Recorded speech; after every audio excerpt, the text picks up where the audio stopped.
Canal Brasil é... O Canal Brasil é fluente em cinema. Respira cinema. Transpira cinema. Pira cinema. É comédia premiada. Drama de sucesso. É um filme que você não encontrava em lugar nenhum. É lançamento imperdível. E o clássico que nunca cansa. O Canal Brasil é real. É documental. É aquilo que não querem te mostrar. Acho que você não consegue parar de ver. O Canal Brasil é tudo isso.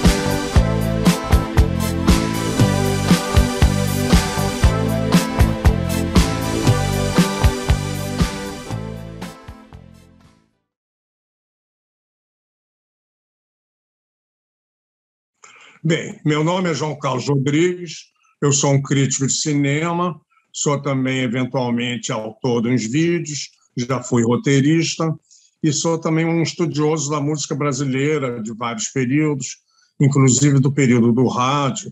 Eu dirigi uns 4 ou 5 vídeos de média-metragem sobre cantoras do rádio, que na época elas estavam com volta de 65 anos, já estavam meio retiradas, mas ainda cantavam o fino, tá entendendo?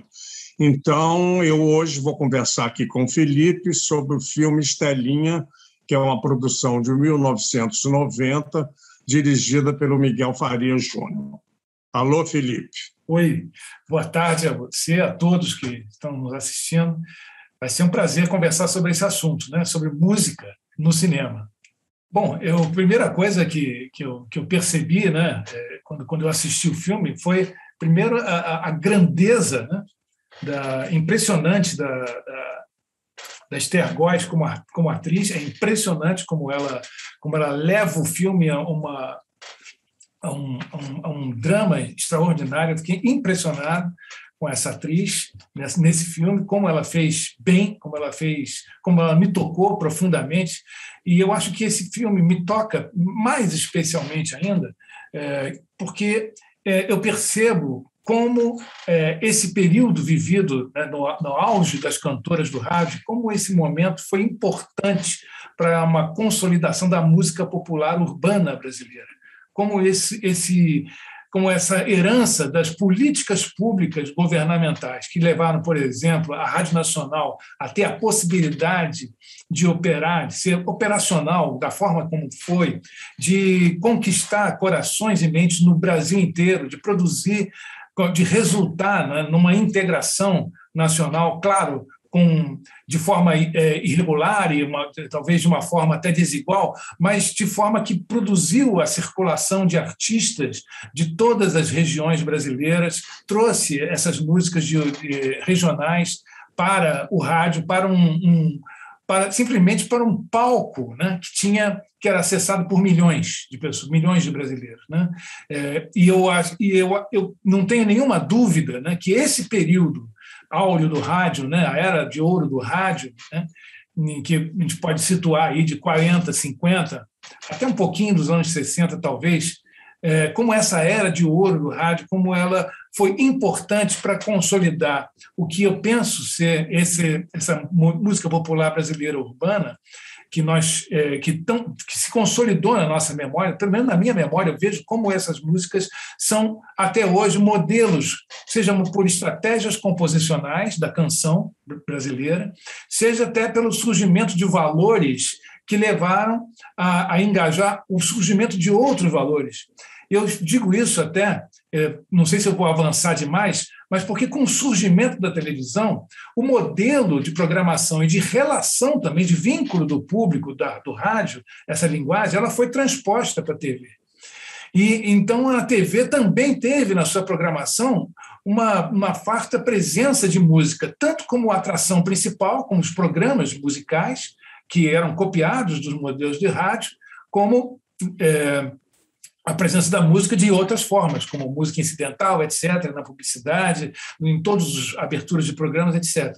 Mas a música, como atração principal, colocou a música brasileira, a música popular brasileira, numa posição muito importante, né, na expressão, na mediação das sociabilidades, né? Aquele aparelho de rádio que faz parte do centro, né, do mobiliário, que está ali na sala, né, no centro do mobiliário, e que também é o imã que atrai as sociabilidades domésticas, né, dentro da casa, todo esse... quer dizer, toda essa sociabilidade que é mediada pelo rádio, pelos programas de jornalismo, o radioteatro, todos esses outros programas, trouxeram a música e as cantoras e cantores também do rádio como personagens importantes, né, na memória e no imaginário, né, da população brasileira, né, de uma forma muito democrática, com um acesso muito grande de todos. Então, quando eu assisti o filme da Estelinha, eu percebi como, quer dizer, esse período e essas importantes cantoras do rádio, só para citar o caso da Estelinha, como os cantores do rádio, como esses artistas, né, que eram apenas ouvidos no rádio, mas que ganhavam rosto, por exemplo, na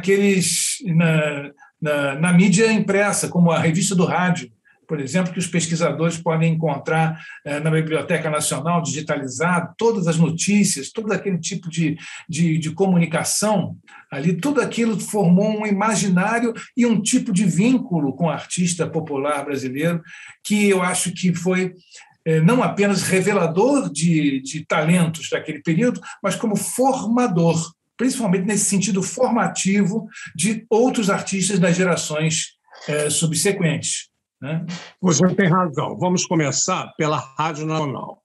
Eu não vou falar do período da rádio mesmo, que começou lá nos anos 30, onde a Carmen Miranda foi a primeira cantora importante do rádio, depois Francisco Alves, não. Vamos nos referir mais à Rádio Nacional, cujo apogeu, eu acredito, tenha sido 1940, o início do seu apogeu, em 1949, e o fim do seu apogeu, digamos, seja mais ou menos 1959. Embora ainda resista um pouco até 64, quando o governo militar fez lá uma intervenção, expurgou pessoas, jogou um acervo no lixo, uma série de coisas que acontecem, infelizmente, no país. Ela tinha realmente uma grande penetração e era gratuita, né? E a coisa interessante é que era a infraestrutura dela, vou falar mais da parte musical, que é o que nos diz respeito. Mas uma orquestra. Ela tinha orquestras completas, não é trio para acompanhar a cantora, orquestra, com violino, etc. Tinha alguns dos melhores maestros, Radamés Inátali, Lírio Panicali, grandes maestros. E havia também uma divisão, através das horas do dia, do tipo de música que era cantada. Como não se tocava disco no rádio, que os discos eram 78 e chiavam muito, então no rádio ficava uma coisa insuportável. Havia cantores para ritmos, inclusive estrangeiros. Havia cantores que cantavam música americana. Por exemplo, a cantora Julie Joy. Ela foi até namorada do Oscar Niemeyer, que é engraçado, um comunista namorava uma cantora blues. Havia Julie Joy. Havia uma que só cantava bolero, havia outra de músicas portuguesas. E havia as brasileiras, a partir de certo momento, também regional. Porque se não fosse o rádio, o baião não tinha conquistado o Brasil, né? Tinha ficado lá no Nordeste. E conquistou também o mundo. Porque se você vai procurar na época, há filmes italianos onde tem as atrizes, Silvana Mangano, por exemplo, baião, entendeu? O baião me esqueci agora o nome, mas fez um grande sucesso. Então havia as cantoras também, elas tinham os gêneros, né? As cantoras sentimentais, né? Que eram as que faziam maior sucesso. As cantoras mais brejeiras, que cantavam músicas de cavalo, por exemplo, também faziam muito sucesso. Então elas tinham, assim, no sentido trágico, o grande sucesso é a Dalva Oliveira, que foi talvez a maior de todas, em todos os sentidos, né? Porque e a vida pessoal dessas cantoras também influía muito no repertório. Ficou caracterizada, outros historiadores veriam assim, como a adúltera. A gente viu ela antes dela. Mas, em suma, ela ficou como adulta. Então, ela cantava músicas. Errei, sim, manchei o teu nome, mas você é o culpado, entendeu? Havia isso. A Isarinha Garcia, por um lado, ela foi caracterizada como uma mulher que era traída pelo marido. É exatamente o contrário. Então, ela vira e tem uma série de músicas sobre o marido que trai a mulher, deixa ela em casa e tal. A Carmen Costa, por exemplo, foi a outra, né? Aqui era anti-homem casado. Então tem a música, ele é casado e a outra na vida dele. Então havia tudo isso muito caracterizado, muito forte. Os fãs de rádio, de hoje eles já estão praticamente todos muito velhinhos, mas são os fãs mais fiéis que eu já vi até hoje. Os fã-clubes, né? Que o filme mostra. Principalmente que é o maior de todos, e o da Marlene também, que era muito grande, eles sobreviveram até os anos 80. Eu cheguei, por causa do vídeo que eu fiz da Minha Bob, eu cheguei aí num programa da TV Bandeirantes, por causa desse filme, com o fã-clube da Emilinha Borba, que tinha também lá o encontro, o fã-clube do Raul Seixas. E eram os dois maiores fã-clubes. E a Emilinha já tinha praticamente abandonado a carreira, cantava só eventualmente, há mais de 15 anos. Então, quando você vê no filme o fã-clube fiel, fazendo aquelas festinhas para a cantora, isso é a verdade. Eles iam a todos os shows. No caso da Emilinha, por exemplo, tinha sempre uma pessoa fotografando atrás, entendeu? Era uma coisa de louco. Então, o material que eles têm sobre ela é muito impressionante. Então, agora vamos falar um pouco da segunda parte que você falou, que você ficou muito impressionado com a interpretação da Esther Góes.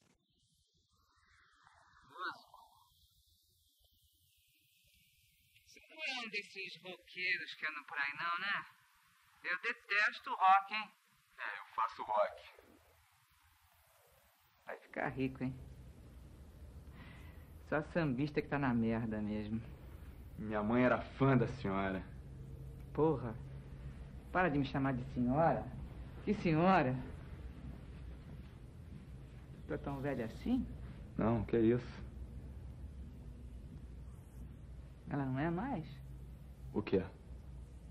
Tua mãe. Não é mais minha fã? Não, minha mãe morreu. Sinto muito. Realmente é uma interpretação extraordinária, né? É uma atriz que fez pouca televisão, ela fez mais na TV Bandeirantes, novelas que ficam restritas a São Paulo e que não são grandes sucessos assim, de público, porque não são da Globo, ou da Record, ou da Manchete, que foram as novelas de maior público. E ela foi do Teatro Oficina, depois ela saiu. Ela é uma atriz que trabalha, digamos assim, pouco, menos do que nós, do público, mereceríamos, porque nós gostaríamos e até precisaríamos ver o tempo inteiro. Ela fez a caracterização dela, é muito impressionante, fisicamente, toda em cima da Emilinha Borba. A ponto eu conheci a Emilinha Borba, fiz uns vídeos de cantoras, então uma delas era a Emilinha. Então fiquei amigo. A Emilinha era fácil de você ficar amigo, era uma pessoa assim, um carisma muito especial, que a princípio ela não era a maior cantora, nem a mais bonita, nem a mais simpática, mas ela era tudo isso ao mesmo tempo. Então, você conhecendo pessoalmente, você nunca se esquecia, nem ela de você. Se você hoje estava com uma camisa vermelha, ela te encontrava daqui a 40 anos, ela falava assim, e a sua camisa vermelha? É tão bonita. É muito impressionante. Só que políticos, esse tipo de comportamento. Então, a Esther fez tão em cima da Emilinha, a Emilinha perguntou, mas essa moça está me fazendo. Aí eu falei, não tenha dúvida, mas é só do ponto de vista externo, porque do ponto de vista psicológico, digamos assim, a Estelinha é muito longe da Emilinha. A Emilinha nunca foi alcoólatra, a Emilinha não teve assim, uma decadência como teve a Estelinha, por exemplo. Então, o personagem é um pouco pega assim. Eu acho que tinha um problema alcoolismo. Eram basicamente a Maísa, as irmãs Batista, a Isaurinha, de um certo momento. Elas já eram assim de chegar da vexame. Isaurinha Garcia, que você está falando? Hein? Isaurinha Garcia, que você falou? Isaurinha Garcia. Depois, de um certo momento, quando ela se separa, volta e vai se separar sozinha, ela passa também a gostar de beber, né? Eu também, uma das que eu fiz Emilinha, fiz Marlene, fiz Isaurinha e Ademilde Fonseca e Carmen Costa. Foram as 5 que eu fiz, 45 minutos sobre cada uma nos anos 70 e poucos. Material que tem os números bons que eu botei no YouTube, quem quiser ver de graça, é só botar lá e ver. Mas voltando à Esther Góes.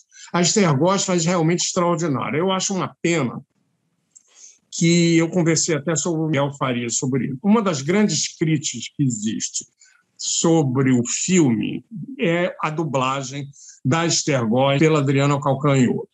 Não que a Adriana Calcanhoto seja uma cantora, não é ótima. Na época ainda era iniciante, mas pelo fato de ser uma voz mais moça do que o personagem aparece, uma voz que não é uma voz decadente quando o personagem é uma cantora em decadência, né?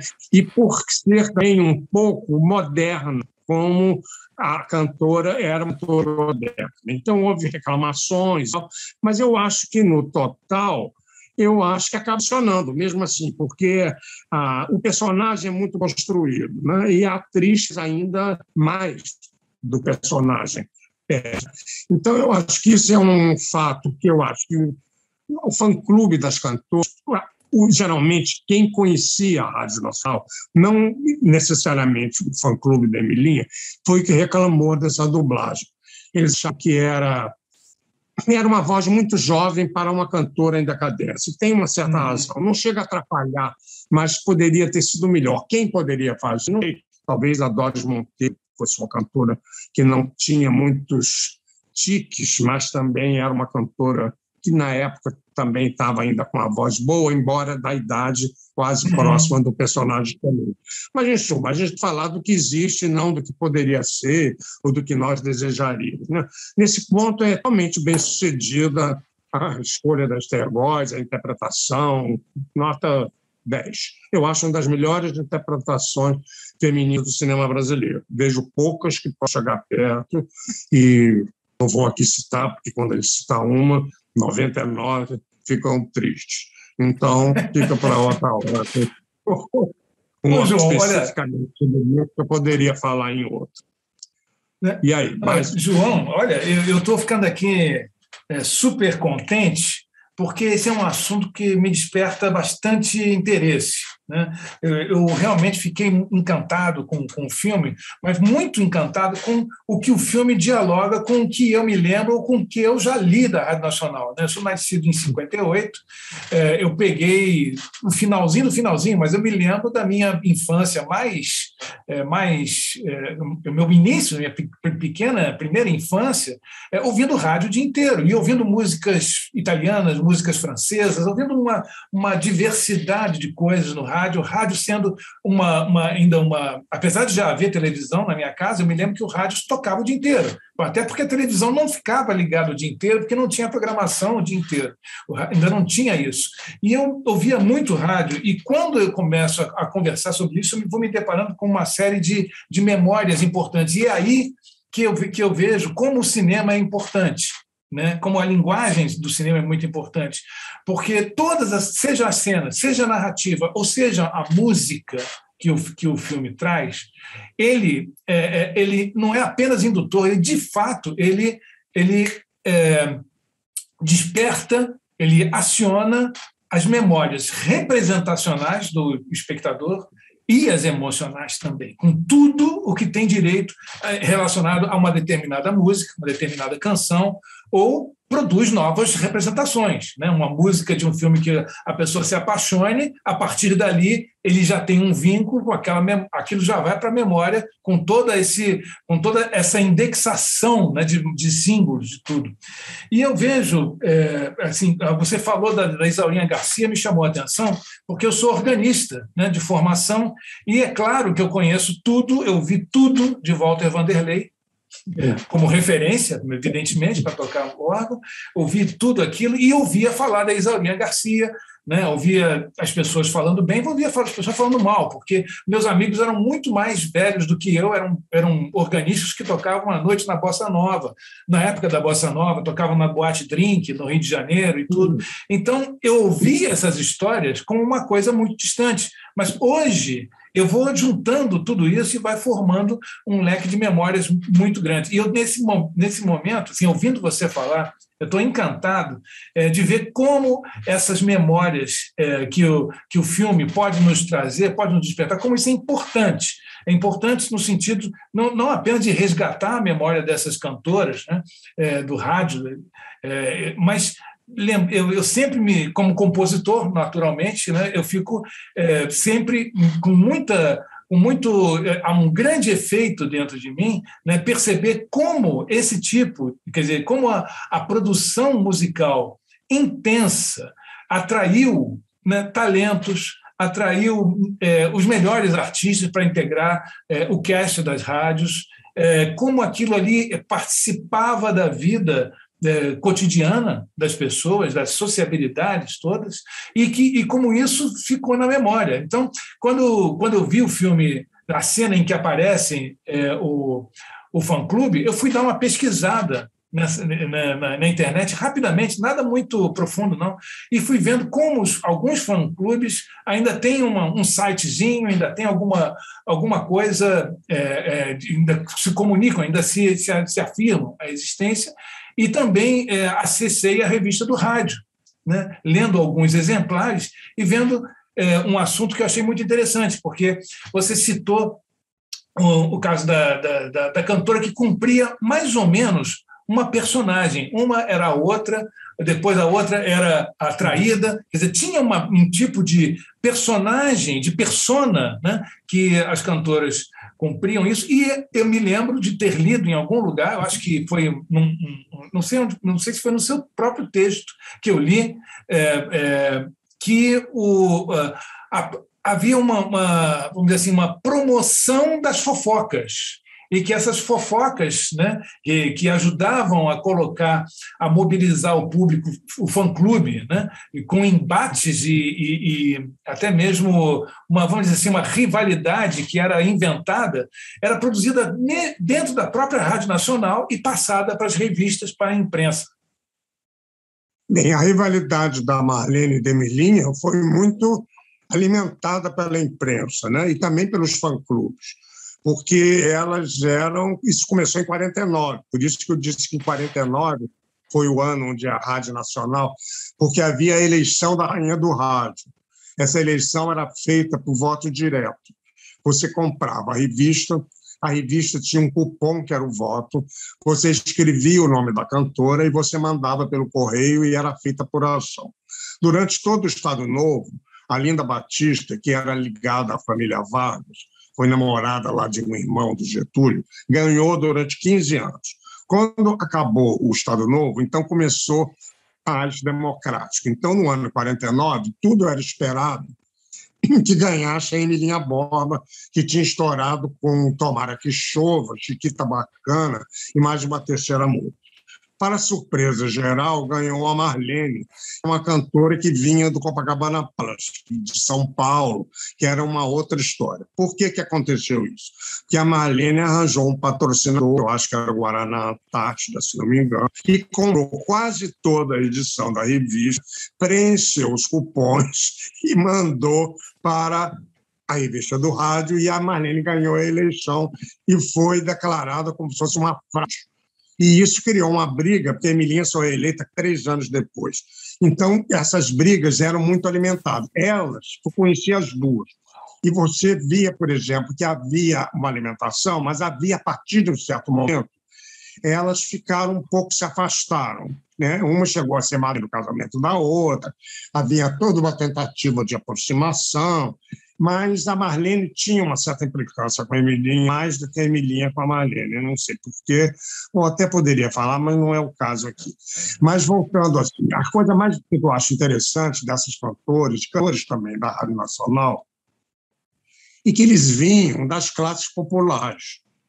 Não é como hoje, que sai da universidade, que faz o curso da onde, não, elas Orlando Silva era um trocador de ônibus, que um dia cantou uma música no ponto final do ônibus, o Francisco Alves, que era o supostamente devia ser o rival, né? Não querer que um outro aparecesse, o promoveu e o levou para a rádio.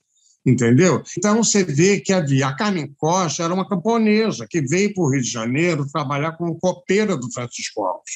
Um dia, na hora do jantar, ela não aguentou e disse que também saía a cantar. E cantou umas musiquinhas. Aí foi levada por um programa de calouros do Ari Barroso. Ganhou. Olha! Entendeu? E virou cantora, tá entendendo? Então, havia toda uma facilidade. Então, por isso que eles também tinham uma identidade direta com o público. Porque o público sentia que eles eram iguais a este. O Moreira da Silva veio lá do Nordeste, aqui, era um motorista de táxi, entendeu? Quer dizer, que depois encarnou o malandro, o grande malandro. E tudo é por aí, entendeu? Elas começavam de baixo, mesmo outras mais sofisticadas, por exemplo, como a Laís Costa ou a Elza Soares, elas começaram no programa de calouro. O programa de calouro do Ari Barroso, que era o mais famoso, era terrível, que era muito rigoroso. Ele era meio desaforado, ele era capaz de interromper um cantor, tinha um gongo que ficava, que era até aquele ator, tinha uma... Então, ele fazia sinal quando a pessoa não funcionava e a pessoa era gongada.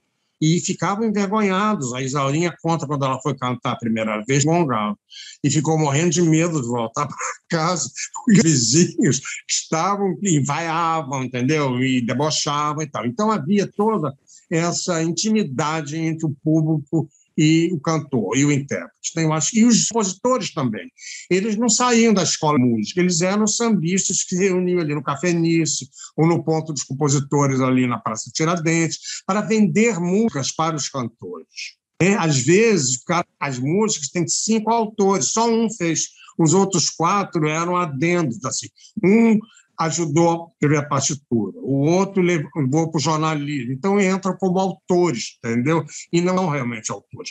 Tem um filme, Nelson Pereira dos Santos, Rio, Zona Norte, onde o Grande Otelo faz papel do compositor e ele vai na Rádio Nacional e vê a Ângela Maria, que era grande, o filme de 57, que na época era uma das grandes, a grande das novas da Rádio Nacional, e ele apresenta o samba no bar da Rádio Nacional, e ela lê o samba e aceita gravar. Era assim que era feito. A comunicação entre o autor e o intérprete. Era uma coisa inteiramente direta. Hoje você tem que mandar, e o agente olha, esse não, manda uma fita, aí recebe 3.000 fitas, tem tempo de ouvir. Esse bom fica ali no meio, não vai ser ouvido nunca, ou vai ser ouvido anos depois. Em suma, tudo era muito diferente. Tá entendendo? Mesmo essas cantoras, tipo a Julie Joy, que assim, cantavam as músicas em inglês, elas tinham também um diálogo, elas trabalhavam nas chanchadas. Você falou aqui que eles viam os artistas pela revista do rádio, sim, mas viam também nas chanchadas. No cinema, é isso? A Emilinha e a Marlene me disseram que os números de chanchada, os cantores não recebiam nada, nem um centavo. E as chanchadas eram um grande sucesso de bilheteria. Aí eu perguntei, então por que vocês faziam? Bem, nós fazíamos que era uma propaganda. Então, quando se chegava no Nordeste, as pessoas já conheciam as caras, porque no rádio ouviam a voz. Então, era uma coisa que via como divulgação do cantor, e não da música. Porque no rádio, a música pegava também quase tanto quanto o cantor. Né? No rádio tem uma outra coisa, o aspecto físico do intérprete não era importante. Então, você podia ser branco, podia ser preto, podia ser gordo, tinha uma cantora que não fez carreira, mas que tinha assim, uma perna paralisada, tá entendendo? Então, mancava. Então, isso na televisão não é possível. Tá entendendo? Uma cantora que entra um canto com uma perna mais fina. Mas no rádio é possível, porque a voz dela é o que interessava. Então, havia também uma chance para cantoras obesas, para cantoras, em suma, por aí vai. E quando foi a televisão, houve um certo filtro. Né? A Aldava de Oliveira, que a gente ficou com a atriz da cara, a Aldava de Oliveira, a partir desse momento, ela foi cortada da televisão, porque tinha umas cris na cara, não era fotogênica, entendeu? Entendeu? Então tinha que fotografar só de um lado, aí a cantora não pode também ficar assim, tem que se mexer. Em suma, uma das maiores foi sendo alijada por motivos, digamos assim, que não tem nada a ver com música, né? Mas a televisão, a imagem. O Daniel Filho escreveu um livro sobre técnica de televisão, que ele diz que as duas cantoras que usaram melhor a televisão logo que ela começou foram a Maísa e a Marisa Gata Mansa, que usavam close dos olhos. O da Maísa eram verdes, da Gata Mansa eram pretos, mas eram olhos assim amendoados, elas usavam cílios. Então, elas começaram a usar já técnicas de televisão, como o close, né? Porque na chanchada, o número dos musicais geralmente visto de longe, mais ou menos na altura da cintura para cima, o chamado plano americano. E essas duas cantoras, elas tinham intimidade com os câmaras ou com os diretores, ou sei lá com quem, e elas, então, mostravam closes, detalhes. Isso foi uma coisa que fez elas, que eram mas às vezes era bonita, às vezes não. A Marisa era muito bonita, depois mudou muito, mas eram cantoras que tinham, assim, digamos, um físico de role mais deitável. A Elza Soares, que era feia, fez plásticas até ficar interessante para aparecer. Não vou dizer que para aparecer na televisão, mas evidentemente ajudou ela a aparecer na televisão, a nova cara do que a cara antiga, embora fosse uma cantora, e é até hoje uma cantora nota 10. Né? Então, por aí vai. Você vê que o relacionamento tudo era muito diferente.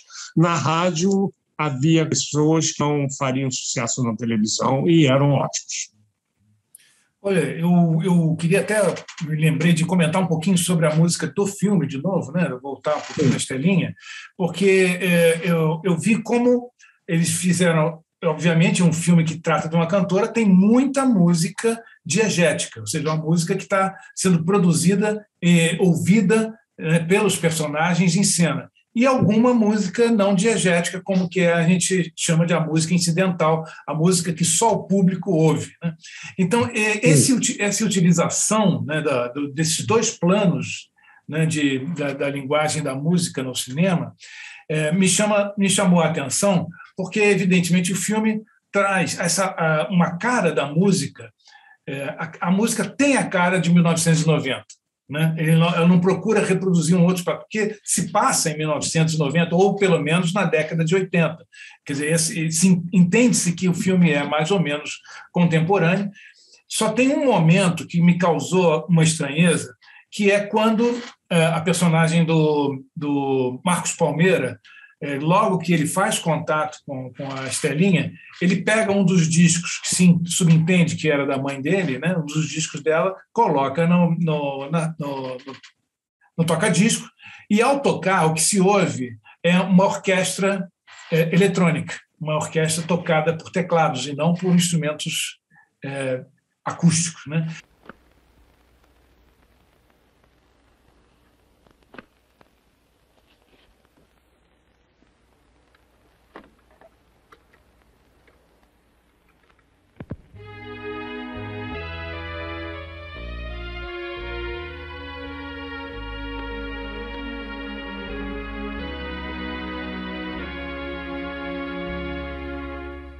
Não me culpe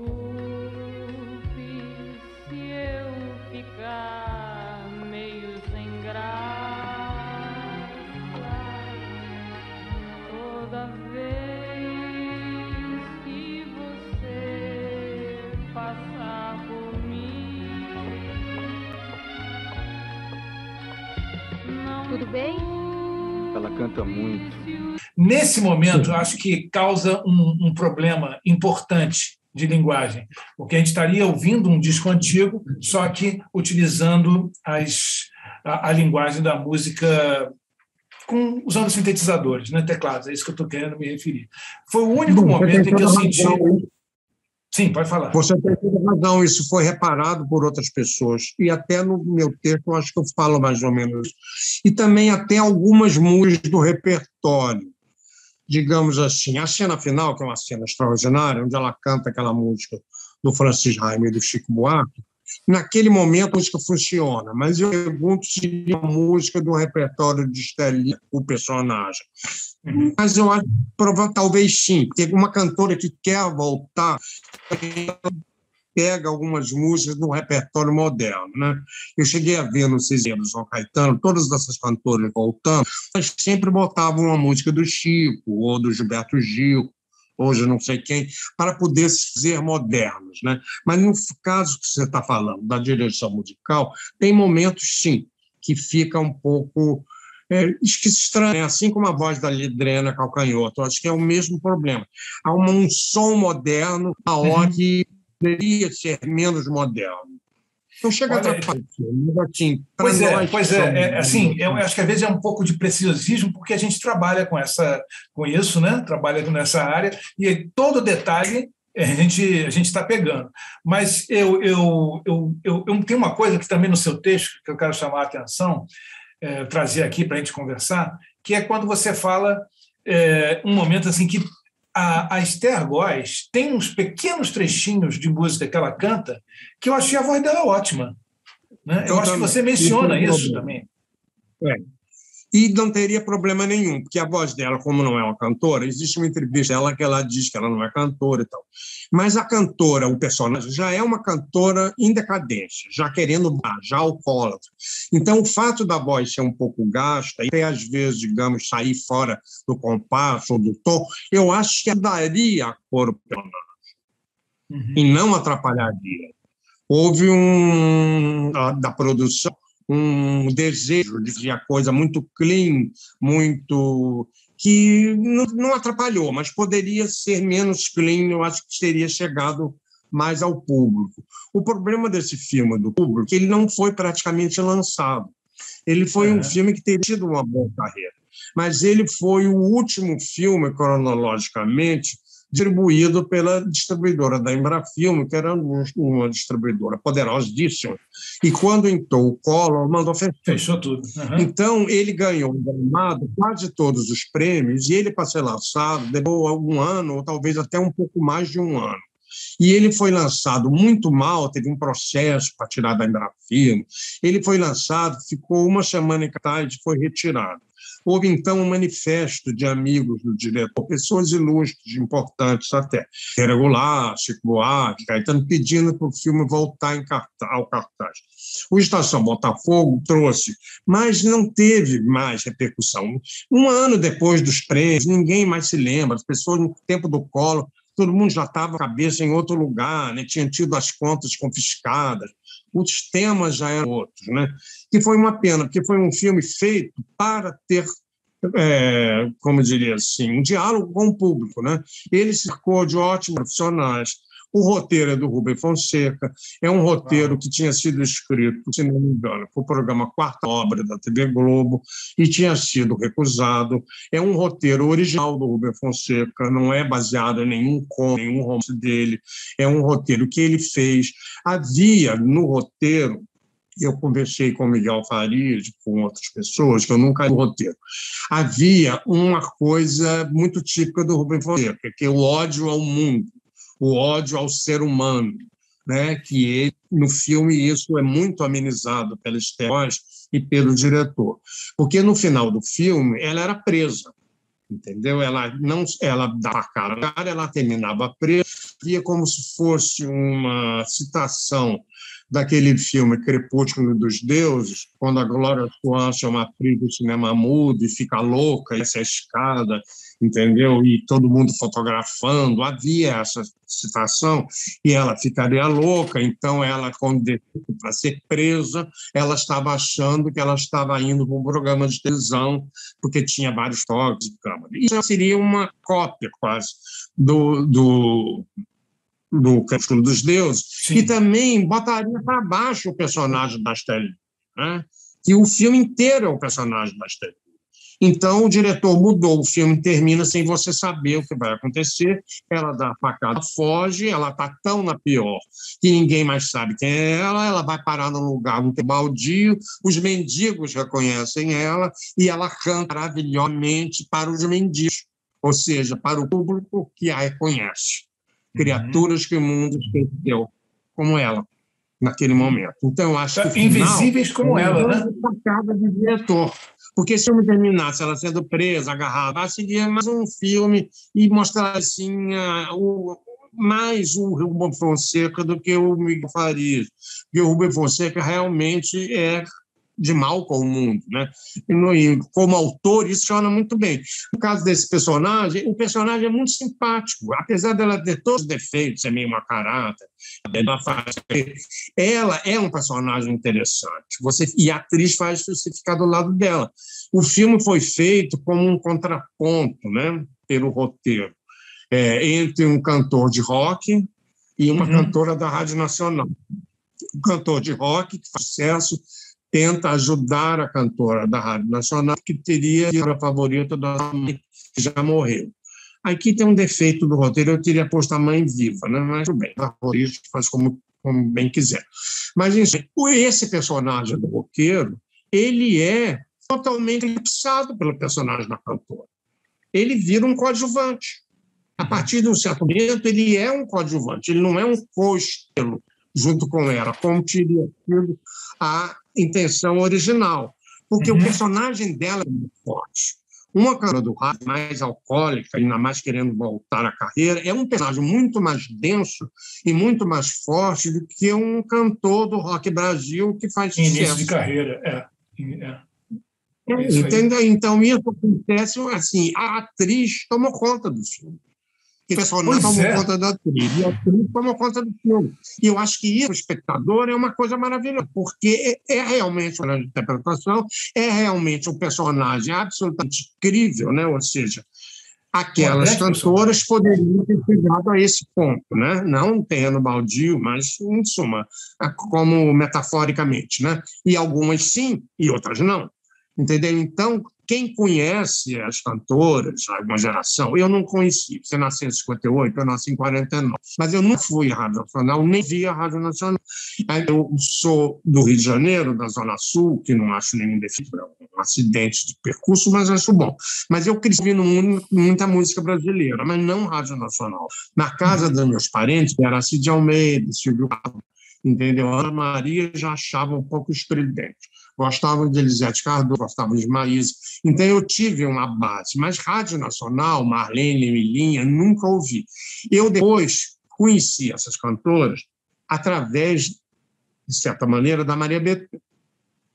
A Maria Bethânia fez um show, antes de ser famosíssima, um show chamado Comigo Me Desavim. Acho que foi no ano 66 ou 7, no Teatro Miguel Lemos.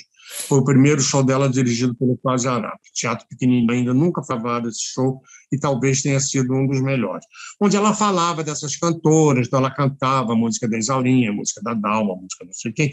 E eu fiquei querendo, como eu achava a Bethânia muito interessante e fui meio fascinado por ela, logo que ela apareceu, eu quis me interessar por essas cantoras. Então, havia os long plays que você achava nos sebos, entendeu? Então, eu fui me interessar e por algumas eu realmente gostei, como da Dalva, da Aurinha, da Carmen Costa. Então, resolvi seguir um pouco essas cantoras e acabei conhecendo e filmando, etc. e tal. Então, é um mundo muito rico, entendeu? Não é uma brincadeira. Perto do Brasil, o Rock Brasil desaparece, não é à toa que o personagem desapareceu diante do personagem, diante da importância mesmo musical, o Rock Brasil desaparece da Rádio Nacional. É uma observaçãozinha de pé de página dentro da história da música brasileira, né? Embora muita gente ache que não ainda, mas o tempo cada vez dá mais isso. Eu acho justamente que esse filme tem um papel importante nisso, né? Tem um papel importante em trazer essa questão da cantora do rádio decadente, e ele traz isso de uma maneira muito bonita. Eu achei o filme todo muito bonito.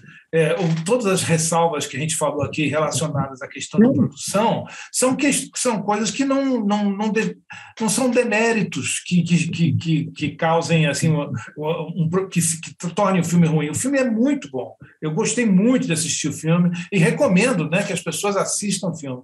E esse filme, para mim, apesar de eu não ter vivido o período da Rádio Nacional, esse filme me coloca dentro das memórias que eu não tive.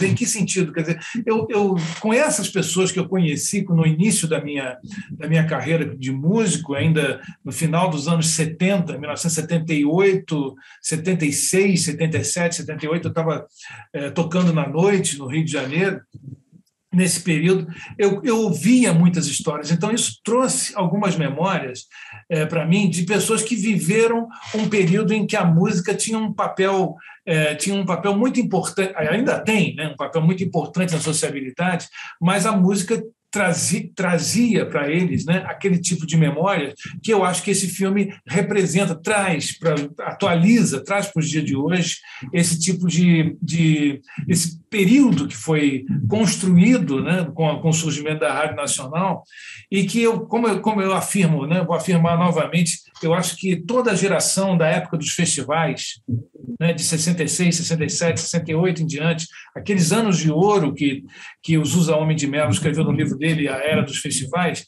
aqueles anos de ouro, para mim, são consequências de um fato social total.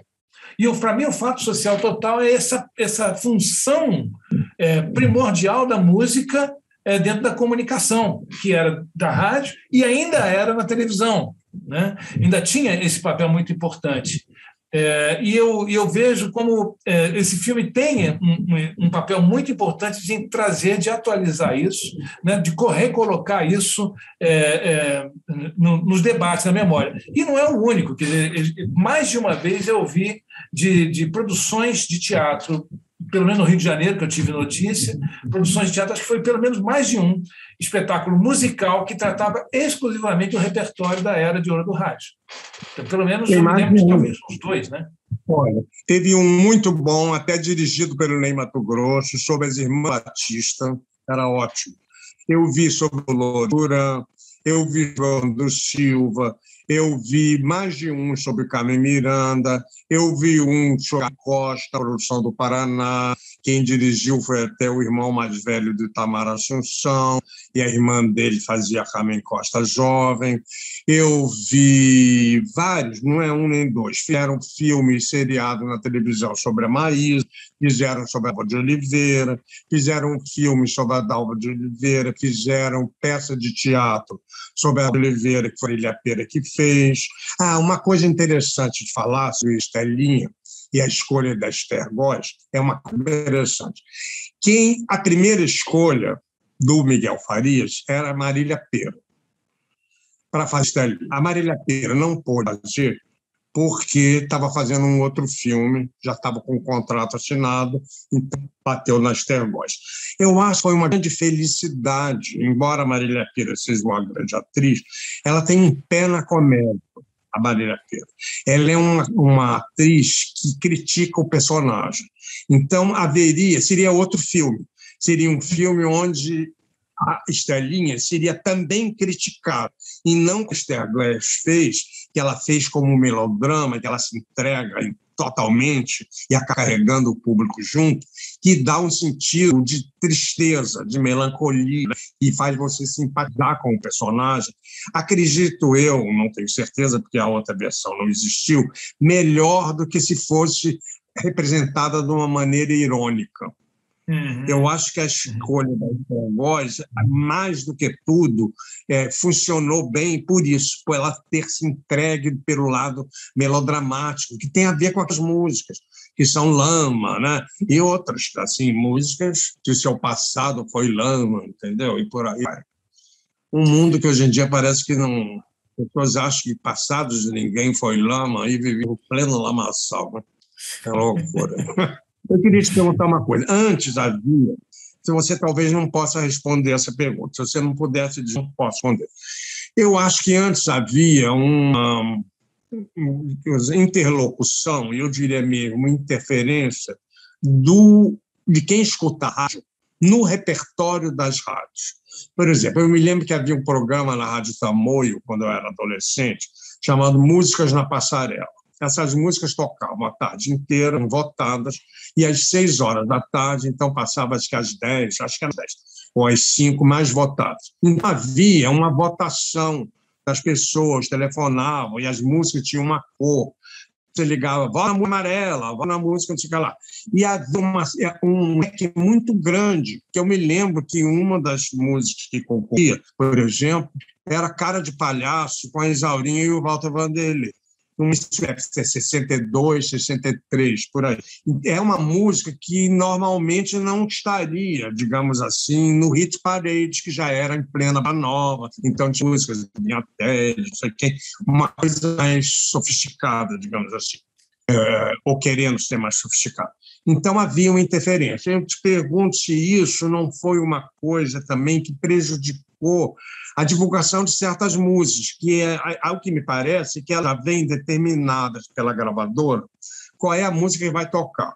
Independentemente, às vezes naquele disco a música público, mas foi determinado que aquela é que vai tocar. Então aquela outra vai desaparecer. E aquela outra que poderia faturar, inclusive, para a própria gravadora. Se ela vendesse mais, a gravadora que ia levar os royalties, né, do disco e tal. Você pode falar sobre isso? Não, posso. Eu não sei se vou responder de uma maneira boa, né, completa, mas eu tenho alguns pensamentos, algumas reflexões sobre isso, que é o seguinte, quer dizer, a música nunca foi um negócio como qualquer outro. Ela é um ofício. E dentro desse ofício, né, há uma produção, né, cultural ali. Mas há uma instância, né, que é a comercialização. Nesse momento, quer dizer, aqueles que detêm os meios de comercialização transformam e cuidam da música como um produto, como um comércio, como uma mercadoria. A palavra certa é essa. E então as gravadoras sempre tiveram um papel muitíssimo importante no que iria ser divulgado e do que não iria ser divulgado. Eu acho que tem um momento na Rádio Nacional que essa influência ela é um pouco diluída dentro da própria política de comunicação da Rádio Nacional. Então, eu acho que as gravadoras tinham certamente o poder do seu lobby, né, econômico, mas havia uma política de Estado, porque não era. A Rádio Nacional era estatal. Ela tinha um papel social a cumprir e que era cumprido. Então, quer dizer, numa emissora comercial, isso fica diluído, porque depende de anunciante, depende de uma série de outras de injunções que são do comércio. Então, de fato, quer dizer, qual era a interatividade que a rádio tinha na época com os seus ouvintes? Era o telefone, né? E olhe lá, né? E olhe lá. Quer dizer, hoje a gente tem uma outra forma de interatividade e uma outra forma de estabelecer a relação do público com o artista. Mas ela está muito mais distante, porque as mediações são muito maiores, é muito mais intermediário que chega entre o artista e o público. Isso precisa mudar urgentemente. E eu acho que a situação, por exemplo, da própria comercialização da música hoje na internet, ela está numa situação tão insustentável, ela é tão insustentável, que vai ter que mudar. Nós vamos assistir uma transformação.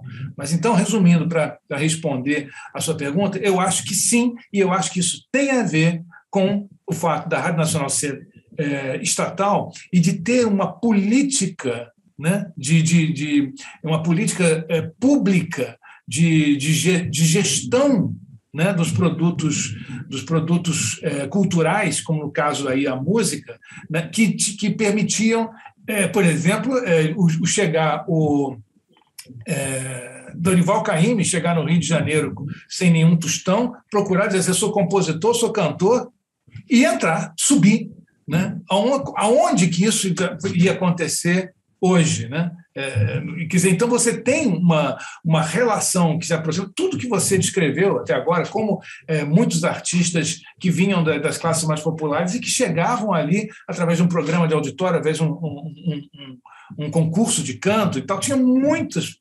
meios, né, de ascender a música, a ter espaço para a música. E eu acho que essa política pública governamental, que era justamente a forma de atuação da Rádio Nacional, que permitiu esse crescimento da música popular urbana com essa pujança que eu acho que se desdobrou nas décadas seguintes. Eu me lembro do programa que o Adelson Alves tinha, não sei qual era a rádio, talvez Rádio Globo, onde ele começou a divulgar sambistas que eram pouco conhecidos.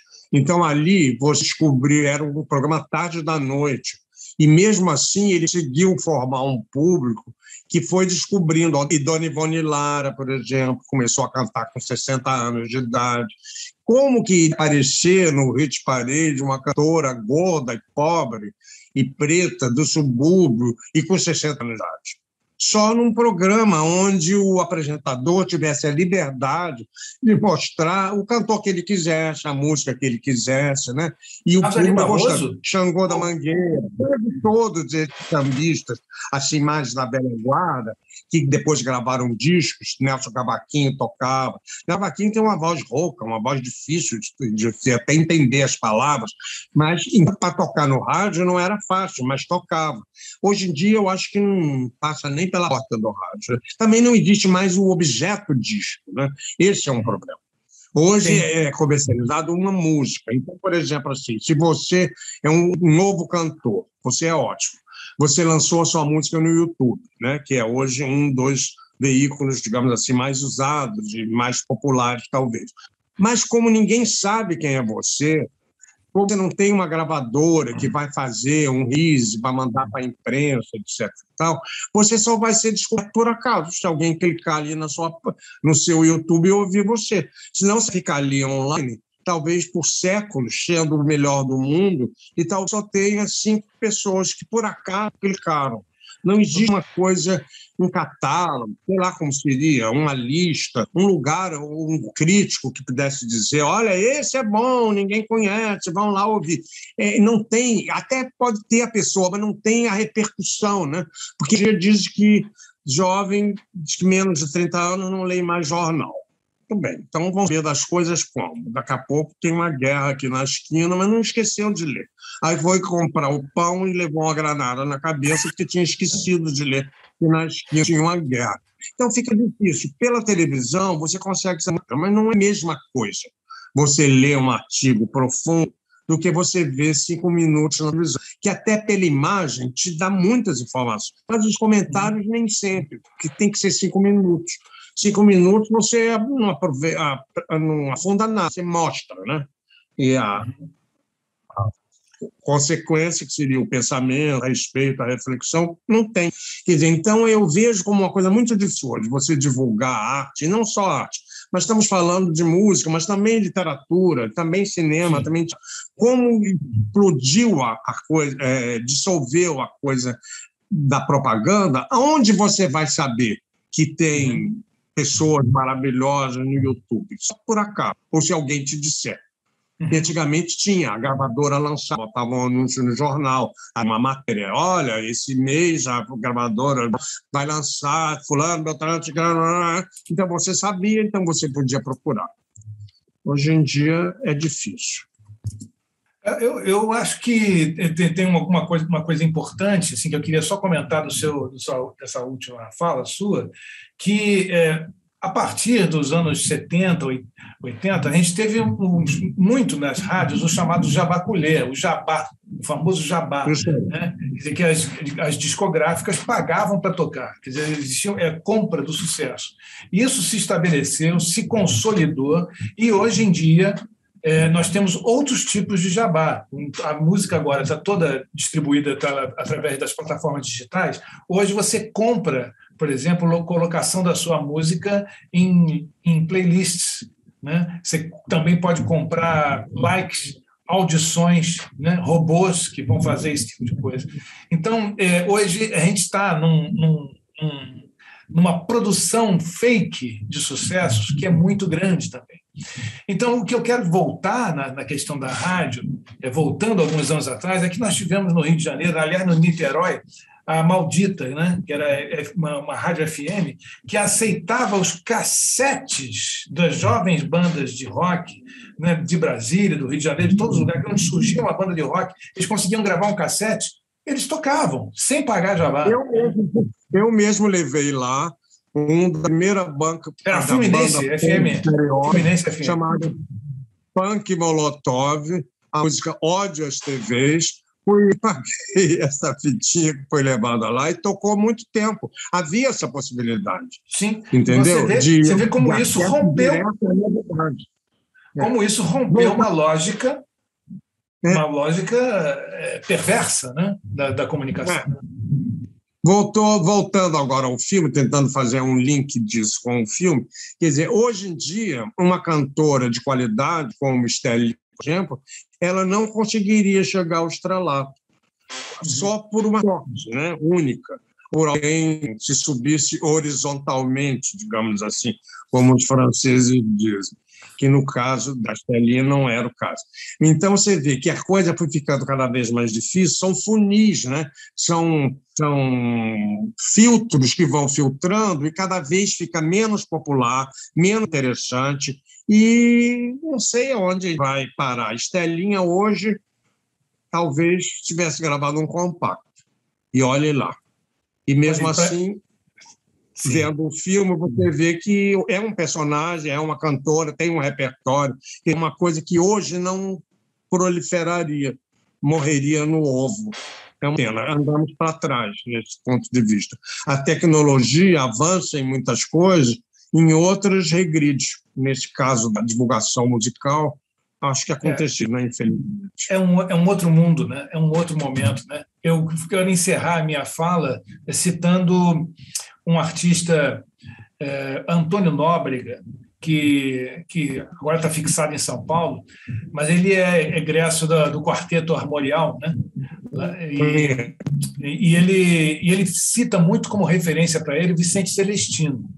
E Vicente Celestino é um cantor do período da rádio. Então, eu acho que assim, é uma prova viva de como é importante para o artista que produz a música ele estabelecer uma relação com a linha evolutiva da música que ele está fazendo. Se no caso da MPB, tem um olhar porque por todo o que foi produzido por seus antecessores, por uma questão muito simples. A gente não inventa as coisas do zero, a gente não recebe uma coisa do zero, a gente leva à frente tudo o que foi produzido pelos nossos antecessores. A gente é produto de um trabalho coletivo da própria sociedade. O artista é produto da sociedade. Ele não é alguém que nasceu com um talento que é diferente dos outros, não é diferente dos outros. Ele é uma pessoa que se interessa, que se acultura com a produção que a sociedade, durante décadas, produz,